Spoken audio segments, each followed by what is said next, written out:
I was 12, and my older sister and I were home alone for the weekend. I was waiting for a friend to pick me up and getting restless. There was a knock on the door. Thinking it was her, I ran to answer it without checking through the peephole.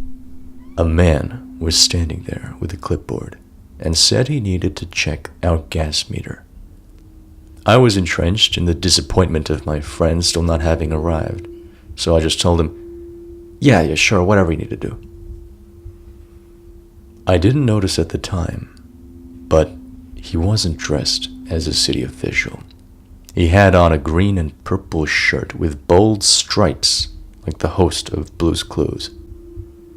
He came in and immediately went up the stairs to where our bedrooms were and walked into the open door of my room, the typical girly room with pink and glitter.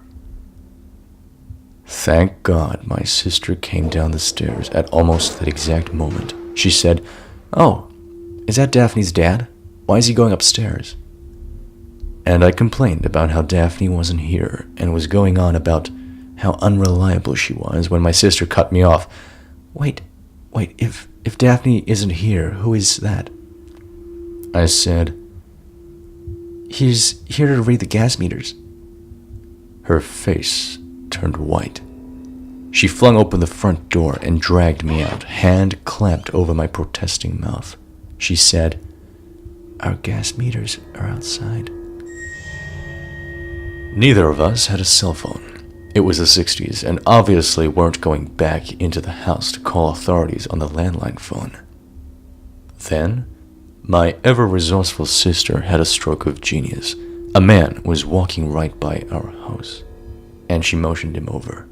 She called loudly into the house, "Oh, Dad, it's good you're home. A man from the city is here to read the gas meters upstairs." And, just like she'd hoped, this man on the street said, "What are you talking about?" The man in the striped shirt bolted out of the house. The man on the street asked us repeatedly if we were okay, if we needed him to stay and wait in the yard with us until our parents came home. He was very sweet. We were so startled that we barely thanked him before slamming and locking the doors and windows. As irate as my sister was that I let someone in the house, she begged me not to call the authorities because my parents left her in charge and she worried she'd be in trouble. I didn't want to catch any heat from carelessly allowing some guy in, so I was on the same page. 3 weeks later, a girl in our community went missing. Same MO, she was home, alone, and authorities found the door open and no signs of forced entry. My sister and I discussed our options, but deep down knew we had no choice but to come clean.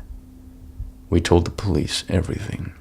I don't know if it ever helped, but they did tell us they had reason to believe it was the same man. They also tracked down the man who helped us on the street.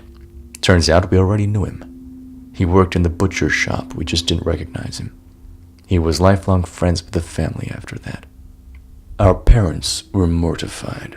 They weren't angry with us, just glad we were okay, though they did review all the rules of caution and didn't leave us home alone for a while.